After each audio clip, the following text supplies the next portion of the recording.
আসসালামু আলাইকুম। কেমন আছেন আপনারা সবাই?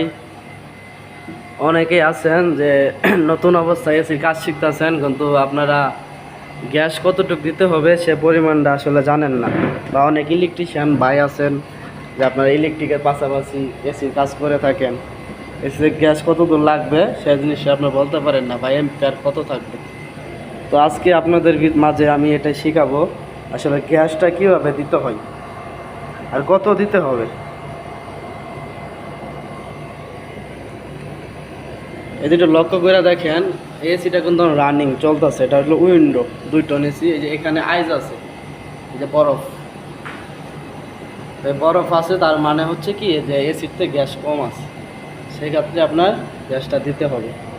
এই যে এখানে দেখেন আছে আপনার 50, আর এখানে আছে আপনার 1175, তার মানে এম্পিয়ারটা বেশি নিচ্ছে।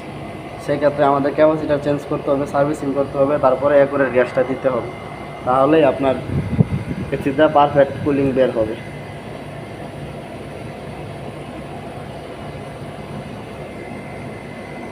তো আমি দেখাবো আজকে কীভাবে গ্যাস দিতে হয়।